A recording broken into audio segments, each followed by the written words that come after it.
श्रृंखला श्रेणी में प्रश्नवाचक चिन्ह के स्थान पर कौन सी संख्या आएगी? प्रश्नवाचक चिन्ह के स्थान पर कौन सी संख्या आएगी? तो यहाँ पे ये प्रश्नवाचक चिन्ह दिया हुआ है, यहाँ पे क्या आएगी वो ज्ञात करना है। अब 89 जो आपका प्रश्न है, 89 प्रश्न में दिया हुआ है बड़ी संख्या से छोटी संख्या, फिर छोटी संख्या से बड़ी संख्या, और फिर बड़ी संख्या से छोटी संख्या, और फिर छोटी संख्या से बड़ी संख्या से छोटी संख्या। ये कोई पैटर्न यहाँ पे दिख नहीं रहा है। तो यहाँ पे पैटर्न हमें क्या दिख रहा है? पैटर्न हमें ढूंढना है। यहाँ पे पैटर्न ढूंढना है कि आखिर इसमें पैटर्न लगा हुआ कौन सा है। तो पैटर्न हम जब ढूंढेंगे तो देखते हैं कि 8 और 9, 89 में 8 और 9 में से यदि 9 घटे 1 कर दें हम, यदि 9 घटे 8 कर दें तो 1, या 8 को 9 से घटा लें, 8 को 9 से घटा लें तो -1, 3 को 4 से घटा लें तो -1। हम पैटर्न ढूंढ लिए। देखिए 6 से 7 घटाए तो -1, 4 से 5 घटाए तो -1, 2 से 3 घटाए तो -1 का पैटर्न हमें यहाँ पे दिख रहा है। तो -1 का जब पैटर्न दिख रहा है तो ऑप्शन में जो -1 वाला पैटर्न होगा वही हमारा आंसर होगा, वही हमारा आंसर होगा। अब 3 से 5 घटाएंगे तो -2, 7 से 9 घटाएंगे तो -2, 1 से 2 घटाएंगे तो -1, 9 से 7 घटाएंगे तो -2। हमें -1 वाला ऑप्शन ढूंढना था जो हमारा ऑप्शन सी में दिया हुआ है। इसका मतलब हमारा प्रश्न का आंसर 12 होगा। अगला प्रश्न है क्वेश्चन नंबर 2। निम्नलिखित श्रृंखला में प्रश्नवाचक चिन्ह के स्थान पर कौन सी संख्या आएगी? प्रश्नवाचक चिन्ह के स्थान पर कौन सी संख्या आएगी? अब देखिए 1 2 3 4, 1 2 3 4 को मतलब 1234 को 484 के बीच संबंध स्थापित करते हुए ए 1729 का संबंध हमें प्रश्नवाचक चिन्ह पे क्या होगा ज्ञात करना है। कैसे ज्ञात करेंगे? ये बड़ी संख्या है और इस बड़ी संख्या को 484 में कन्वर्ट किया। 4 अंकों की संख्या को 3 अंक में कन्वर्ट किया। तो अब हम इससे इधर की ओर देख लेते हैं। 484 क्या है? ये एक स्क्वायर घन संख्या है या स्क्वायर है, यह एक स्क्वायर है। 22 का जब स्क्वायर हम करते हैं तो 484 प्राप्त होता है। 22 का स्क्वायर करते हैं तो 484 प्राप्त होता है। अब हम क्या करेंगे कि इसको 1234 में रिलेट करेंगे, और 1234 में से जब 2 पार्ट कर देंगे, 12 और 34 में से 12 को घटा लेंगे, 34 में से 12 को जब घटा लेंगे हम तो हमारा क्या आ जाएगा? 34 घटे 12 जब कर लेते हैं तो 22 आ जाता है। यहाँ पे ये 22, यहाँ पर ये 22। अब इसको सही से समझिएगा। यह 22 जो हमारा आया, यही 22 का स्क्वायर हमारा यहाँ पे 484 होता है। तो हमने क्या पाया कि 1700, हम इस पैटर्न के हिसाब से क्या करेंगे? 1729 को 2 भाग कर देंगे, 29 में से 17 घटा लेंगे, बड़ी संख्या में से छोटी संख्या, तो जो संख्या आएगी उसका वर्ग ही हमारा प्रश्नवाचक चिन्ह के स्थान पे आंसर होगा। तो 9 में से 7 गया 2, 2 में से 1 गया 1। अब इसका वर्ग संख्या ही, इसका वर्ग ही ना यहाँ पे है, इसका वर्ग ही ना हमारा यहाँ पे 484 हुआ। 22 का वर्ग ही तो 484 होता है। यही तो हमने पैटर्न ढूंढा उसमें, यही पैटर्न हम यहाँ पे ढूंढ लिए। जो 112 का वर्ग, 12 का स्क्वायर 144 होता है, जो ऑप्शन बी में दिया हुआ है। ऑप्शन बी सही हो जाएगा। अगला प्रश्न आपका क्वेश्चन नंबर 3 है। कौन सा बेनारेख निम्नलिखित वर्गों को सही निरूपित करता है? अब शब्दों के बीच संबंध हम ढूंढेंगे। संबंध को ढूंढने सही से। जीव का संबंध आदमी से है, पौधे का संबंध जीव से है। अब यह जब संबंध हम ढूंढ लिए तो हमारा डायग्राम क्या बनेगा? आदमी का डायग्राम बनाएंगे, यह भी एक जीव है। और पौधा का डायग्राम बनाएंगे, पौधा और आदमी के बीच कोई संबंध स्थापित नहीं हो रहा है तो अलग अलग डायग्राम बनाएंगे। पौधे का डायग्राम हमने बना लिया। अब इस दोनों का डायग्राम किससे संबंधित है? जीव के अंदर आएगा ही। ये दोनों क्या है? जीव हैं। तो हमने जीव का डायग्राम बना लिया। यह डायग्राम ऑप्शन हमारा ऑप्शन ए में दिख रहा है, तो हमारा ऑप्शन ए सही हो जाएगा। अगला प्रश्न, क्वेश्चन नंबर 4। एक कूट भाषा में फैन को FUAZNM लिखा जाता है, तो डेड को क्या लिखा जाएगा? अब फैन को क्या किया है? ये फैन को F का तो F डाल ही दिया, यहां से ही समझ लेते हैं। फैन को यहाँ पे क्या किया है?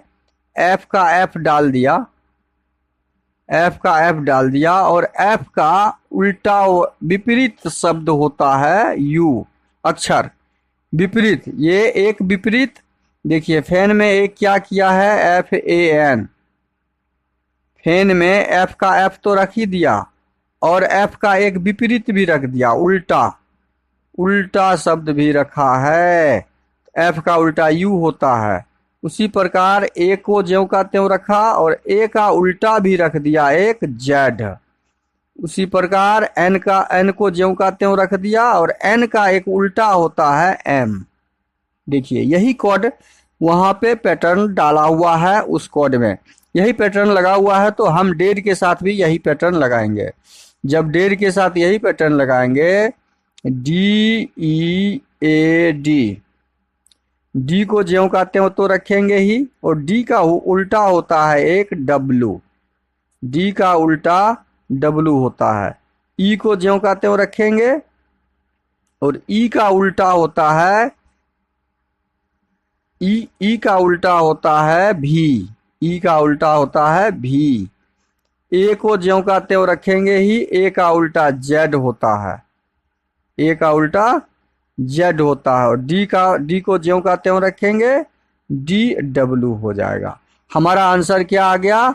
DW, D से शुरू होने वाला ऑप्शन A, हमारा ऑप्शन A हो जाएगा। वहां ही हमारा आंसर निकल गया, D से शुरू होने वाला ऑप्शन। अगला प्रश्न है क्वेश्चन नंबर 5। मेरे लिए मेरे पिता की पत्नी के ससुर का इकलौता पुत्र कौन है? अब प्रश्न को सही से पढ़िए और समझिए। मेरे लिए, यदि मैं हूं तो मेरे लिए मेरे पिता की पत्नी, मेरे पिता की पत्नी माँ हुई, पिता की पत्नी माँ हुई के ससुर, पिता की पत्नी के ससुर, पत्नी के ससुर पिता के पिता हुए, मतलब मेरे दादा हो गए, का इकलौता पुत्र कौन है? पिता मतलब दादा का इकलौता पुत्र कौन हुआ, यही तो ज्ञात करना है। दादा का इकलौता पुत्र मेरे पिता हुए, अब वही ज्ञात करना है। तो हमारा ऑप्शन क्या हो जाएगा? ऑप्शन सी सही हो जाएगा, मेरे पिता हो गए। अगला प्रश्न है क्वेश्चन नंबर 6। नीचे दिए गए विकल्प से संबंधित अक्षर को चुनना है और प्रश्नवाचक चिन्ह ज्ञात करना है। तो यहाँ पे क्या दिया हुआ है? A से D में हम यदि आते हैं तो A से D इसके बीच संबंध स्थापित करेंगे तो 3+, लेकिन Z से W आते हैं तो -3 होता है। B से E आते हैं तो फिर +3 हो जाता है, और Y से भी आते हैं तो फिर -3 हो जाता है। हमने पैटर्न ढूंढ लिया। देखिए कितना आसानी से इन प्रश्नों को सॉल्व करते हैं, बहुत आसानी से आप सॉल्व करते जाइए। S में 3 जोड़ेंगे हम पहले, क्योंकि प्लस का पैटर्न है यहाँ पे पहले, तो 19 में 3 जोड़ेंगे तो 21 हो जाएगा। 19 में 3 जोड़ेंगे तो 22 हो जाएगा V। और V वाला हमारा ऑप्शन A, B, C नहीं है, D ही है। बस हम इसके आगे नहीं जाएंगे एग्जाम में इसके आगे नहीं जाएंगे, लेकिन यहाँ पूर्ण जानकारी हम दे रहे हैं। 8 में 3 घटाएंगे, 8 में से 3 घटेगा तो 5 हो जाएगा, E हो जाएगा। 9 I होता है 9 नंबर, 9 में से 3 जोड़ देंगे, 9 3 12, 12 होता है L। और फिर R 18 होता है, तो 18 में 3 घटा देंगे, 18 में 3 घटा देंगे तो 15, हमारा आंसर डी निकल गया। अगला प्रश्न है क्वेश्चन नंबर 7। यदि मार्च बराबर 50, जून बराबर 32 तो अगस्त बराबर क्या होगा? मार्च बराबर 50 है, क्यों? क्योंकि मार्च जो होता है ये 13 नंबर, ये 1 नंबर, ये 18 नंबर, ये 3 नंबर और ये 8 नंबर, सबका हम स्थानीय मान डाल दिए। स्थानीय मान से ये हमारा 50 आंसर नहीं आएगा, क्योंकि ये बड़ी संख्या हो जाएगी। जब इसको जोड़ेंगे या घटाएंगे तो 50 के आसपास नहीं होगा। तब हम क्या करेंगे? तब हम काउंट करेंगे अक्षरों की संख्या, 1 2 3 4 5, अक्षरों की संख्या 5, और 5 को क्या करेंगे हम? 5 को जब स्क्वायर करेंगे तो 25, और 25 को 2 से गुना कर देंगे तो 50। हमने मार्च का कोड निकाला, जून का कोड क्या यही है? तो जून का कोड देख लेते हैं। जून को जब हम काउंट करेंगे तो 4, और 4 का स्क्वायर करते हैं तो 16, और 16 को 2 से गुना करते हैं तो 32। यही कोड हमारा 32 यहाँ भी आया। अब हम अगस्त का इसी प्रकार ज्ञात करेंगे, जब कोड AUGUST, तो अगस्त में कितने अक्षर? 1 2 3 4 5 6, 6 का स्क्वायर 36 और दूना 72। हमारा आंसर क्या आ जाएगा? कोड 72, जो ऑप्शन सी में दिया हुआ है। से क्वेश्चन नंबर 7 का सही आंसर ऑप्शन सी हो जाएगा। अगला प्रश्न है क्वेश्चन नंबर 8। क्वेश्चन नंबर 8 में जो दिया हुआ है, निम्नलिखित क्रम में अक्षर श्रृंखला को पूरा करना है। अक्षर श्रृंखला को पूरा करने के लिए क्या क्या दिख रहा है हमें? 3 यहाँ पे, पहले तो काउंट कीजिए, 1 2 3 4 5 6 7 8 9 10 11 12 13 14 15 16, 16 है। तो 16 को हम कितना कितना के ग्रुप में कन्वर्ट कर लेंगे? 4 के ग्रुप में। तो अब हम जब 4 के ग्रुप में कन्वर्ट करेंगे तो हम इसमें कौन कौन सा अक्षर देखिए है, @ है, परसेंटेज है और जी है। @ है और डॉलर है, $1 छूट रहा है, $1 भी है, @ परसेंटेज और डॉलर। तो अब हमारा यहाँ पे परसेंटेज है, तो यहाँ पे क्या हो जाएगा? जी हो जाएगा। परसेंटेज के बाद क्या दिया हुआ है? यहाँ पे जी दिया हुआ है, तो परसेंटेज के बाद हम यहाँ पे जी डाल देंगे। डॉलर, डॉलर के बाद हमारा क्या हो जाएगा? @ हो जाएगा। इसका मतलब @ 4 का जो ग्रुप हमने बनाया, यह ग्रुप बनाया, तो पहला जी, उसके बाद @ आ जाएगा, उसके बाद @ आ जाएगा। 4 का ग्रुप बन गया हमारा।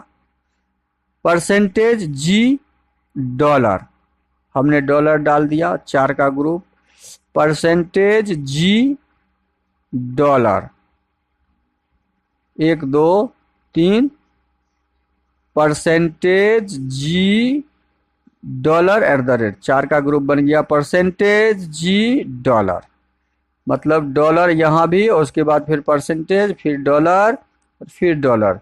लास्ट में डबल डॉलर यहाँ नहीं है, यहाँ नहीं है, यहाँ नहीं है, यहाँ पर है, तो हमारा डी ऑप्शन क्या हो जाएगा? सही हो जाएगा। अगला प्रश्न है क्वेश्चन नंबर 9। लुप्त संख्या ज्ञात करना है। लुप्त संख्या यहाँ पे प्रश्नवाचक चिन्ह में दिया हुआ है। अब छोटी संख्या से बड़ी संख्या की तरफ हमेशा ध्यान देना है। 3 2 5 1 6, 6 में हम क्या जोड़ेंगे? 6 दूनी 6 में यदि 6 घटाते हैं 0, जोड़ से 14 आ नहीं रहा, तो कौन सा पैटर्न लगाएंगे? पैटर्न बहुत आसान दिख रहा है। 3 का जब ये स्क्वायर कर देंगे, 2 का स्क्वायर कर देंगे, A का स्क्वायर, तो 3 तिया 9, 9 9 4 1, 9 4 13, 1 14, हमारा जोड़ आ रहा है 14। देखिए कितना आसानी से हमने ज्ञात कर लिया। इसी प्रकार 4 का स्क्वायर कर देंगे, 3 का स्क्वायर कर देंगे, 2 का स्क्वायर कर देंगे और जोड़ देंगे, तो 4 चौके 16, 3 तिये 9, 2 दूनी 4। अब जोड़ते हैं, 16 9 25, 4 29 आ गया। बस सेम पैटर्न हम इस वाले संख्या में भी लगाएंगे। 5 का स्क्वायर, 4 का स्क्वायर, 3 का स्क्वायर, 5 का स्क्वायर 25, 4 का स्क्वायर 16, 3 का स्क्वायर 9, 16 9 25, 25 दूनी 50। हमारा आंसर क्या आना चाहिए? यहाँ पे 50। प्रश्नवाचक चिन्ह के स्थान पे हमारा आंसर 50 आना चाहिए, यहाँ पे 50, जो ऑप्शन ए में दिया हुआ है इस प्रश्न का सही आंसर। अगला प्रश्न है क्वेश्चन नंबर 10। दिए गए विकल्पों में से उसे चुनिए जो अंतिम विकल्पों से भिन्न है। भिन्न: सितार संगीत, बांसुरी से भी संगीत, वायलिन से भी संगीत, बीना से भी। देखिए चारों संगीत के यंत्र हैं, संगीत के यंत्र हैं, लेकिन सितार, वायलिन और बीना ये तीनों, सितार, वायलिन और बीना ये तीनों जो है हाथ से बजाए जाते हैं, और बांसुरी मुंह से बजाया जाता है। यह मुंह से निकाला हुआ ध्वनि और संगीत है, मुंह से निकला हुआ संगीत है। तो इस चारों में ऑप्शन बी हमारा जो है भिन्न है, तो ऑप्शन बी हमारा क्या हो जाएगा, सही आंसर हो जाएगा। अगला प्रश्न क्वेश्चन नंबर 11। कितने रैपर पेन नहीं है? पेन नहीं है पहले जो है, देखिए ये वृत्त जो है पेन है, तो पेन नहीं है काट दीजिए, प्रश्न में दिया हुआ है, पेन हमें नहीं लेना है, पूरा वृत्त हटा दिए। अब जो भाग बचा उस भाग में देखना है कि कितने रैपर पेन नहीं है। जो बचा रैपर को ज्ञात करना है, तो रैपर हमारा यहाँ पे 6 दिख रहा है, और एक रैपर, ये भी रैपर का एरिया है पूरा, ये रैपर का एरिया है, और ये 12 दिख रहा है। ये रैपर का एरिया नहीं है, ये हमारा टायर का एरिया है, और ये 12 रैपर और टायर दोनों था। चूंकि रैपर हमें पूछा है, टायर छोड़ के नहीं बोला गया है, तो रैपर भी है इसमें, टायर भी है, हम तो ये भी लेंगे। इसका मतलब हुआ 6 जोड़ 12 बराबर 18। 18 रैपर हैं जो हमारे ऑप्शन सी में दिया हुआ। अगला प्रश्न है क्वेश्चन नंबर 12। दी गई आकृति में त्रिभुज की संख्या बताना है। जब इस तरह की आकृति हो तो आकृति के खंड को हम लिख लेते हैं 5 खंड, इसमें 1 2 3 4 5 खंड, इसमें 1 2 3 4 5 खंड, इसमें 1 2 3 4 5 खंड, इसमें 5 खंडों को जोड़ लेंगे। 5 4 9 3 12 13 14 1 15, ये 15 तो ये भी 15, ये भी 15 तो ये भी 15, और सबको जोड़ने से हमें क्या प्राप्त हो रहा है, 15 चौके 60। हमारा कुल त्रिभुज की संख्या 60 हो जाएगा, जो ऑप्शन डी में दिया हुआ है, तो हमारा ऑप्शन डी सही हो जाएगा। अगला प्रश्न है क्वेश्चन नंबर 13। सही दर्पण प्रतिबिंब का चयन करें। अब देखिए सही प्रतिबिंब जब करेंगे तो ए हमारा इसे हो जाएगा, यहां से शुरू होगा, एल उल्टा हो जाएगा, ई उल्टा हो जाएगा, ई उल्टा हो जाएगा। अब ये उल्टा वाला कहाँ कहाँ पर है, यहाँ पे आर दे दिया है, ई के बाद ई, यहाँ ई होता तो आर दे दिया, ऑप्शन ए यहाँ ही खत्म हो गया। ऑप्शन बी में भी हमारा ई दिया है, आर दिया है, डी एम, देखिए यहाँ पे एम सीधा कर दिया, और यहाँ पे ये एम उल्टा है, हमारा एम यहाँ पे उल्टा होगा, यहाँ पे एम सीधा दे दिया है, तो उल्टा एम वाला मतलब एम जो हमारा होगा ऐसे वाला होगा, जो ऑप्शन डी में दिया हुआ है। बी भी नहीं होगा, सी भी नहीं होगा। अगला प्रश्न है क्वेश्चन नंबर 14। निम्नलिखित प्रश्न श्रृंखला में प्रश्नवाचक चिन्ह के स्थान पर कौन सा अक्षर आएगा? यहाँ पे कौन सा आएगा? अब डी 4 नंबर 3 4 3 7, 3 जोड़ने से 7 हो गया। 7 में कितना जोड़ेंगे जो 12 हो जाएगा? 5 जोड़ने से। और 12 में फिर कितना जोड़े? 12 में कितना जोड़ेंगे जो 15, 12 3 15, मतलब 3 + 5 + 3 + 5 का यहाँ पे पैटर्न है। फिर 5, अब अगला क्या हो जाएगा? +3 मतलब 20 3 23, और 23 नंबर पे क्या होता है? डब्लू। डब्लू वाला आंसर हमारा होगा, सी नहीं होगा, ए नहीं होगा, कट कर दिए। अब हमारा सेकेंड क्या आएगा? सेकेंड को देखना है। सेकेंड में आई 9 नंबर, ओ 9 6 15 नंबर, 6 प्लस है यहाँ पे, 15 6 21, यहाँ 6 प्लस है, 21 6 27, 21 6 27, 6 प्लस है, 1 6 7, 6 प्लस है, 7 6 13, 13 का मतलब एम, डब्ल्यू एम हमारा ऑप्शन डी में दिख रहा है, तो हमारा ऑप्शन डी सही हो जाएगा। अगला प्रश्न है क्वेश्चन नंबर 15। कथन को पढ़िए, निष्कर्ष निकालते हुए आंसर ढूंढना है। कोई ट्रेन स्टार नहीं है, यह ट्रेन है। कोई भी ट्रेन है जो स्टार नहीं है, यह स्टार है। इस दोनों में कोई भी संबंध नहीं है। कथन के अनुसार हमने डायग्राम बना दिया। कुछ स्टार आदमी है, कुछ स्टार जो है, कुछ स्टार का भाग आदमी है, आदमी में है, कुछ स्टार आदमी है, हमने डाल दिया। अब हमें स्टेटमेंट निष्कर्ष देखना है कथन के अनुसार सही कौन सा है। कुछ आदमी ट्रेन है, आदमी और ट्रेन में कोई संपर्क ही नहीं है, तो कुछ क्यों ट्रेन होगा? ये संपर्क ही नहीं है, कुछ नहीं, कोई नहीं आदमी, कोई ट्रेन आदमी नहीं है, ना कोई आदमी ट्रेन है, तो हमारा निष्कर्ष एक गलत है। निष्कर्ष 2 देखते हैं। कोई आदमी ट्रेन नहीं है, कोई आदमी ट्रेन नहीं है, ये वास्तव है, सही है, कोई भी आदमी ट्रेन नहीं है। सभी आदमी स्टार हैं, अरे भाई कुछ आदमी ने स्टार में है, ये कुछ से एरिया ना है, सभी आदमी थोड़े हैं यहाँ पर। तो ये स्टेटमेंट, ये निष्कर्ष भी हमारा गलत है। हमारा निष्कर्ष 2 केवल एक अनुसरण करता है, केवल एक अनुसरण करता है, तो हमारा आंसर क्या हो जाएगा? ऑप्शन ए हो जाएगा।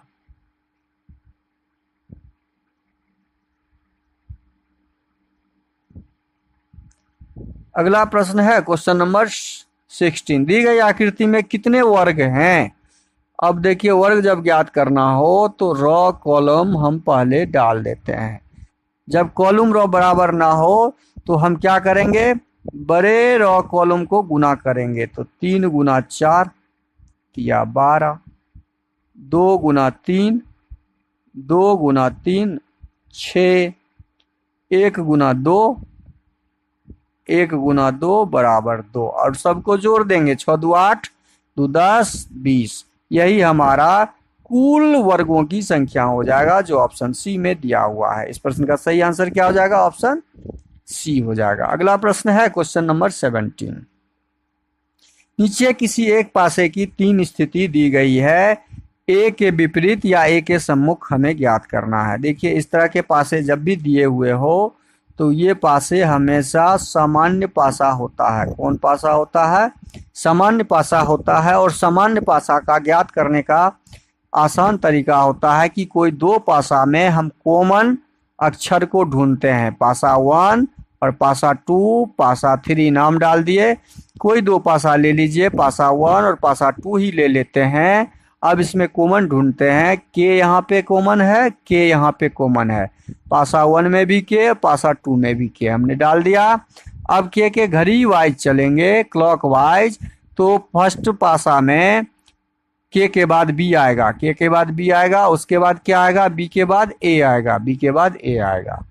अब हम सेकेंड पासा में क्लॉक वाइज चलेंगे। के बाद यहाँ पे एम आएगा और एम के बाद यहाँ पे एच आ जाएगा। हमें प्रश्न में क्या ढूंढना था? ए के सम्मुख। प्रश्न में हमें ढूंढना था कि ए के सम्मुख, तो ए के सम्मुख हमारा एच है। ए के सम्मुख में कौन सा अक्षर है? तो एच है। तो हमारा आंसर क्या हो जाएगा? ऑप्शन सी, एच हो जाएगा। अगला प्रश्न है क्वेश्चन नंबर 18। क्वेश्चन नंबर 18 को सही से देखिएगा। नीचे दी गई आकृति को मोड़ कर खोल कर कैसे दिखाई देगी? मोड़ कर खोलने के बाद, ये मोड़ा हुआ है, खोलेंगे इसको। जब इस पार्ट को खोलेंगे तो ये ऊपर जाएगा, ये तो ऊपर डब्बा ऐसे ज्यों का त्यों रह जाएगा, गोला। और ये जब इस पार्ट में खुलेगा, ऐसे खुलेगा ऐसे, तो ये डब्बा तो यहाँ पे ही रह जाएगा और ये गोला इधर आ जाएगा। डब्बा यहाँ पे ही रह जाएगा और गोला इधर आ जाएगा। तो अब मिलाते हैं, यहाँ पे हमारा डब्बा और गोला, यहाँ पे डब्बा और यहाँ पे डब्बा है, यानी ऑप्शन बी हमारा सही हो जाएगा। Option D, option C, option A नहीं होगा। अगला प्रश्न है क्वेश्चन नंबर 19। नीचे दी गई आकृति में प्रश्नवाचक चिन्ह के स्थान पे क्या आएगा वो ज्ञात करना है। प्रश्नवाचक चिन्ह के स्थान पे हम गुना को ही लेते हैं, क्रॉस को ही। क्रॉस यहाँ पे दिया हुआ है ऊपर में, ऊपर अगली आकृति में क्या हुआ? वो ऊपर से दाएं बायां की तरफ झुका, एंटी क्लॉक। एंटी क्लॉक के बाद अगली आकृति में क्या हुआ है? ये फिर एंटी क्लॉक नीचे की तरफ आ गया, ये नीचे की तरफ। तो अगली आकृति में क्या हो जाएगा, फिर ये क्लॉकवाइज जाएंगे तो दाहिना तरफ वाले भाग में ये क्रॉस आ जाएगा, और दाहिना तरफ भाग में केवल बी में ही दिया हुआ है, तो हमारा बी आंसर सही हो जाएगा। ऑप्शन डी, ऑप्शन सी और ऑप्शन ए नहीं होगा। अगला प्रश्न है क्वेश्चन नंबर 20। उस आकृति का चयन करें जो दी गई आकृति किस विकल्प में चिन्हित है, मतलब यह इस प्रकार की आकृति किस में दिख रहा है। तो यह हमारा ऑप्शन ए में नहीं दिख रहा है, इस प्रकार की आकृति। ऑप्शन बी में भी नहीं दिख रहा है, बीच में ऐसा होना चाहिए था। ऑप्शन सी में हमारा यह आकृति, ये देखिए ये आकृति ऑप्शन सी में दिख रहा है, तो हमारा ऑप्शन सी हो जाएगा। डी में भी कहीं इस प्रकार बीच से कटा हुआ भाग नहीं है, तो डी भी नहीं होगा। वीडियो को शुरू से अंत तक जरूर देखिए। वीडियो अच्छा लगे तो लाइक और कमेंट कर दीजिएगा। चैनल पे नए आए हैं तो प्लीज चैनल को सब्सक्राइब कर लीजिए और अधिक से अधिक दोस्तों को शेयर